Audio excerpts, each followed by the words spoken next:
அன்பான உறவுகள் அனைவருக்கும் வணக்கங்க. இங்க கொடைக்கானல்ல சுத்தி பார்க்க அழகா ரம்மியமா இருக்கு. ஆனா மதிக்கு மட்டும் கொஞ்சம் மனசு வருத்தமா இருக்கு. ஏன்னா அன்பான புருஷனோட போயிருந்தா பரவாயில்ல, இதுங்களே அடிச்சுக்க பிடிச்சுக்கன்னு போயிருக்குதுங்க. ஆனா மலருக்கும் பாக்கியராஜுக்கு தாங்க அவ்வளோ ஒரு சந்தோஷம்.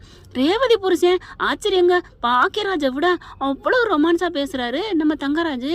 அப்படி முத்தம் கொடுக்க போறாரு, இந்த பிள்ளை மாட்டேங்குது. இதுதாங்க பிரச்சனையே. ஆம்பளைங்க தொடல ஏங்கலை பார்க்கல வைக்கலன்னு ஏங்குவாங்க. அதே சமயம் கிட்டங்க நெருங்கி வந்து போங்க வைங்க அப்படிங்க இப்படிங்கன்னு பிகு காமிப்பாங்க. இது தேவையாங்க? இப்போ அவரும் சரி ஐயோ போயிட்டாலே. ஆனால் அவர் ஒன்று சொன்னாருங்க, நான் அப்படி இப்படி கோபக்காரனாக இருந்தாலும் ஒன்றை தவிர நான் எந்த பொண்ணையும் நினச்சி கூட பார்த்தது இல்லடி. அது உண்மையில் கரெக்டு தாங்க. மற்றபடி அது ஒரு காமெடி வில்லன் தாங்க சொல்லணும். இப்போ என்ன பண்ணுறாங்க, வெளியில் சுற்றி பார்க்க போகிறாங்க. போகிற வழியில் பார்த்தீங்கன்னா 2 பேர் அவங்கவுங்க ஜோடி அவங்கவுங்க தனியாக போகிறாங்க.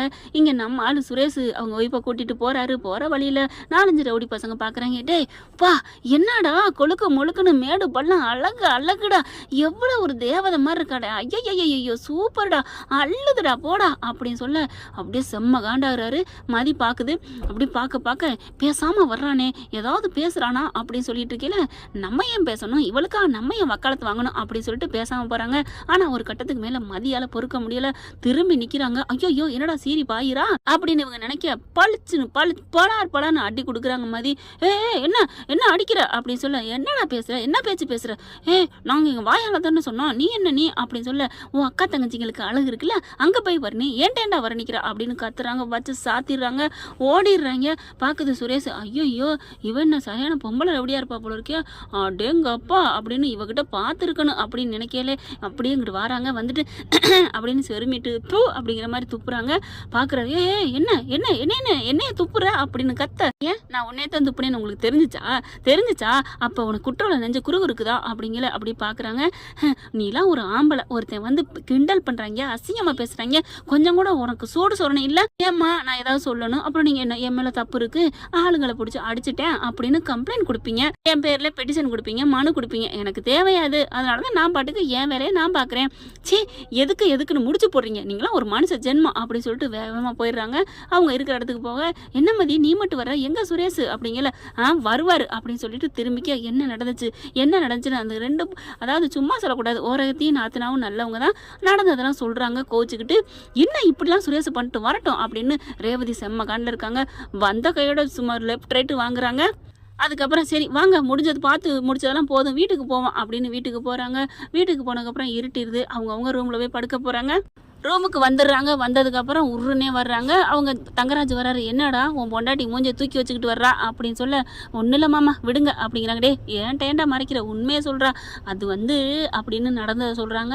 சொன்ன கையோட கோவம் வந்துடுது. ஏண்டா நீலாம் ஒரு மனுஷனாடா அப்படின்னு கேட்க, என்ன மாமா சொல்கிறீங்க, ஆமாடா ஒரு 4 பசங்க வம்புழுத்துருக்காங்க, உன் பொண்டாட்டி கட்டின பொண்டாட்டி இப்படி கேவலமாக பேசல, நீ எப்படா ஒன்றுமே சொல்லாமல் வந்திருக்க மாமா, அவள் பொம்பளையாவ, அவள் ரவுடி மாமா, அவள் 4 அடி அடிச்சான்னு ஓடிட்டாங்க.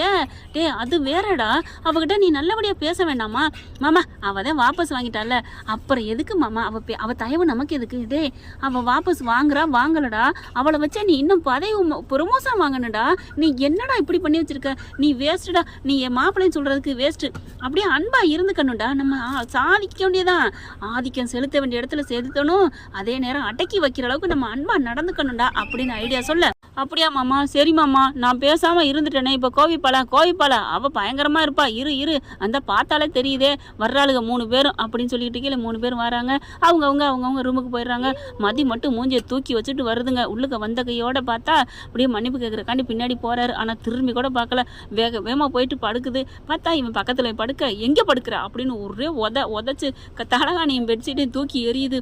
என்ன மதி என்ன இப்பெல்லாம் மிதிக்கிற என்னைய, மாமங்காரன் சொன்னானேங்கிற ஒரு வார்த்தைக்காக அடங்கி போய் கேட்குறாரு. ஆனால் இது செம்ம காண்டில் தூக்கி எரியுது. எங்கே வந்து படுத்திருக்க, என் கூட படுக்கிறதுக்கு உனக்கு என்ன தகுதி இருக்கு, நீ யாரு, ஏய் நான் உன் புருஷன்டி, அதை அந்த 4 பேர் கிண்டல் பண்ணாங்களே, அப்போ அந்த புருஷங்கிற தெரியலையா, மரியாதையாக போயிருச்சு, நீலாம் ஒரு மனுஷ ஜென்மம் அப்படின்னு சொல்லிட்டு காரி துப்பாத குறையா திட்ட, ஒன்றும் பண்ண முடியல. நம்ம ஆளால் என்ன பண்ணுறாரு, எல்லாத்தையும் எடுத்துக்கிட்டு கீழே போய் படுக்கிறாரு. பார்த்தா தர குலுங்குது. கொடைக்கானல் தரம் எப்படி இருக்கும், ஐயோ இப்போ நான் ஒரு 2 வார்த்தையாவது திட்டிருக்கலாமே, அவங்கள திட்டாமல் விட்டுட்டோமே அப்படின்னு சொல்லிட்டு அப்படியே பம்மிக்கிட்டே படுத்திருக்காரு. அதுக்கு மேலே தாங்க முடியலை. என்ன பண்ணலாம், வெளியில் போய் படுப்போமா அப்படின்னு வெளியில் போனால் அங்கே அதை விட குளிருது. மறுபடியும் வராரு. உள்ளுக்க வந்துட்டு அப்படியே பக்கத்தில் வராரு. மதி என்ன பண்ணுது, என்ன மெத்தைக்கு வந்தீங்கன்னா அம்புட்டு தான் வச்சுக்கிறேன் ஆய் போயின்னு கத்துறாங்க. என்ன பண்றதுன்னு தெரியல சுரேஷுக்கு. அப்படியே குளிர் நடுக்கத்துல இருக்காங்க. பாக்குறாரு, மெல்ல பாக்குறாரு, எப்படா இவ தூங்குவா, தூங்குனதுக்கு அப்புறம் ஒரு ஓரத்துல கட்டில படுத்துக்குவான், குளிருதே அப்படின்னு வெயிட் பண்ணிட்டே இருக்காரு. இந்த பிள்ளை அங்கிட்டு திரும்பி தூங்குதுங்க. தூங்குனதுக்கு அப்புறம் இவர் மெல்ல வந்து அங்கிட்டு திரும்பி பார்த்தா பக்குன்னு முழிக்குது. ஐயோ அப்படின்னு அலறி அடிச்சு ஓட எந்திரிச்சு உட்காருது பிசாசு மாதிரி. என்ன நான் தூங்கிட்டேன் நினைச்சு பக்கத்துல வந்து படுக்க பாக்குறீங்களா, படுத்தீங்கன்னு வச்சுக்கோங்களேன் வெட்டிடுவேன் அப்படின்னு சொல்லிட்டு கத்த ஆரம்பிக்குது. அதுக்கப்புறம் அப்படியே அந்த கதவுகிட்டே உட்காந்துக்காருங்க. இது எப்ப தூங்கணும் நல்லா தூங்குனதுக்கு அப்புறம் கடைசியா வந்து அந்த கட்டில் ஓரத்துல ஒரு மூலையில படுக்க ஆரம்பிக்கிறாரு. பார்க்கவே பாவமா இருக்குங்க சுரேஷை பார்க்க.